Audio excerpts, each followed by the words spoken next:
Hey guys, I'm Shobhana. Welcome back to my channel. ఈరోజు మీ అందరి కోసం పరమాన్నం తయారీ విధానం చూపించబోతున్నాను. చాలా ఈజీగా, ఎంతో టేస్టీగా.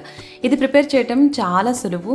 ఇప్పుడిప్పుడే వంట నేర్చుకుంటున్న వాళ్ళు కానివ్వండి, బ్యాచిలర్స్ కానివ్వండి, ఇలా ప్రిపేర్ చేయడం అనేది వాళ్ళకి చాలా ఈజీ అవుతుందన్నమాట. ఆ ఈజీ మెథడ్లో నేను ఈరోజు పరమాన్నం తయారీ విధానం చూపించబోతున్నాను. సో పరమాన్నానికి కావాల్సిన ఇంగ్రీడియంట్స్, తయారీ విధానం చూసే ముందు నా వీడియోని ఫస్ట్ టైం చూస్తున్నట్లయితే, ఒకవేళ మీకు ఈ వీడియో నచ్చినట్లయితే ప్లీజ్ వీడియోని లైక్ చేయండి. సో పరమాన్నానికి కావాల్సిన ఇంగ్రీడియంట్స్, తయారీ విధానం. ముందుగా అయితే ఇక్కడ నేను ఒక చిన్న గ్లాస్ నిండా రైస్ని తీసుకున్నాను. నార్మల్ రైసే ఒక 2 సార్లు కడిగేసేసి ఇలా ఈ గ్లాస్ నిండా రైస్ తీసుకున్నాను అనమాట. ఇందులో ఒక 2 గ్లాసుల వాటర్ని యాడ్ చేసేసి ఒక 30 నుంచి ఒక 50 నిమిషాల వరకు, మన ఇష్టం, ఒక హాఫ్ అన్ అవర్ నుంచి 1 అవర్ వరకు మనం నానబెట్టుకోవచ్చు. ఈ టైంలో మనము ఏదైతే గ్లాస్తో రైస్ తీసుకున్నామో ఆ గ్లాస్తో మరొక గ్లాసు పాలని యాడ్ చేసేసి మీరు ఇలా కుక్కర్ మూత పెట్టేసేసి స్టవ్ మీద పెట్టి స్టవ్ ఆన్ చేయండి. ఈ టైంలో మనకి మంట అనేది లో ఫ్లేమ్లో మనకు ఉండాల్సి ఉంటుంది. సో లో ఫ్లేమ్లో మనకి ఒక 3 నుంచి 4 విజిల్స్ అయితే రావాలి.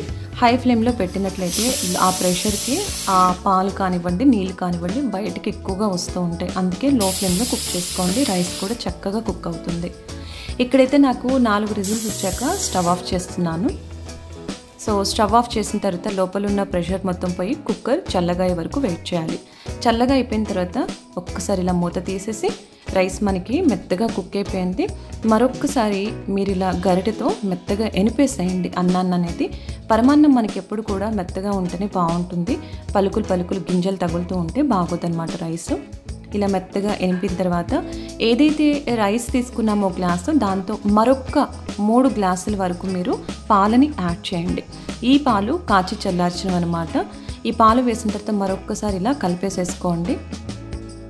సో రైస్లో బాగా పాలు కలిసిపోయిన తర్వాత ఇప్పుడు స్టవ్ ఆన్ చేసేసి మంటని మీడియం టు లో ఫ్లేమ్లో పెట్టేసేసి ఒక 8 మినిట్స్ అనేది కుక్ అవ్వాలి. ఈలోపు మనము ఒక కళాయిలో ఒక 3 టేబుల్ స్పూన్ నెయ్యి వేడెక్కిన తర్వాత ఒక 15 జీడిపప్పు పలుకులు, ఎండు కొబ్బరి సన్నగా కట్ చేసింది 1 టేబుల్ స్పూన్, అలాగనే బాదం పప్పు ఒక 10 వరకు వేసి వేయించుకోండి లో ఫ్లేమ్లో మాడకుండా.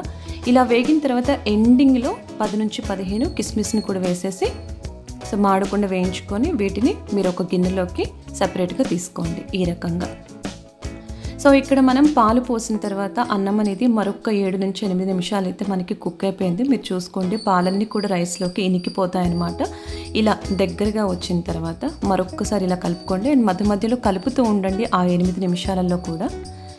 సో ఈ టైంలో నేను ఒక కప్పు వరకు తురిమి పెట్టుకున్న బెల్లాన్ని తీసుకుంటున్నాను. కప్పు చూసారు కదండి, ఈ సైజ్ అనమాట. ఒక చిన్న గ్లాసు బియ్యానికి ఈ కప్పు నిండా తురిమి పెట్టుకున్న బెల్లం అనేది పర్ఫెక్ట్గా సరిపోతుంది. సో ఈ వేడికే మనకి బెల్లం అనేది కరిగిపోతుందండి. సో ఇలా చేసినట్లయితే బెల్లం వేసిన తర్వాత చాలామంది కంప్లైంట్ చేస్తూ ఉంటారు పాలు విరిగిపోతాయని. ఏం విరగవండి. మీరు ఇలా లో ఫ్లేమ్లో కుక్ చేసుకున్నట్లయితే ఎవరైనా కూడా పర్ఫెక్ట్గా కుక్ చేసుకోవచ్చు పరమాన్నం. మనకి ఇలా బెల్లం వేసిన తర్వాత బెల్లం కరిగిపోయిన తర్వాత హాఫ్ టీ స్పూన్ అంటే ఒక 2 యాలక్కాయలని మెత్తగా దంచి వేసుకోండి.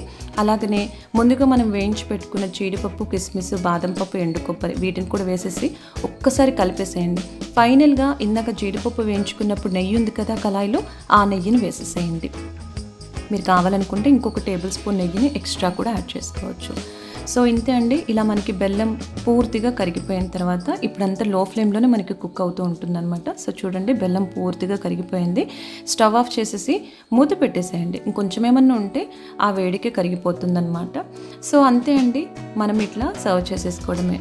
ముందుగా వేయించి పెట్టుకున్న జీడిపప్పు ఇవన్నీ ఉన్నాయి కదా, పైన గార్నిష్ చేసేసి మరొక 2 టేబుల్ స్పూన్ వరకు నెయ్యిని కూడా నేను యాడ్ చేస్తున్నాను. సో ఇది మనం వేడిగా తిన్నా బాగుంటుంది, ఫ్రిడ్జ్లో పెట్టుకొని చల్లగా తిన్నా కూడా బాగుంటుంది.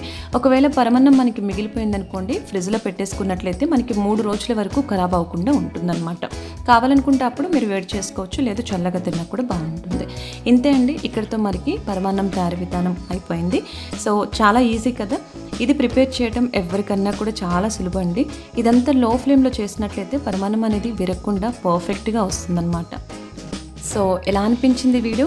ఈ వీడియో కనుక మీకు నచ్చినట్లయితే ప్లీజ్ వీడియోని లైక్ చేయండి. ఇప్పటివరకు సబ్స్క్రైబ్ చేయకుండా ఉన్నట్లయితే ప్లీజ్ డూ సబ్స్క్రైబ్. పక్కనే కనిపిస్తున్న బెల్ ఐకాన్ని క్లిక్ చేసి ఆల్ అనే ఆప్షన్ని సెలెక్ట్ చేసుకున్నట్లయితే నేను పెట్టే ప్రతి ఒక్క వీడియో కూడా మీకు హోమ్ పేజ్లో నోటిఫికేషన్ రూపంలో వస్తుంది. Thank you for watching Shobhana's miss cook book.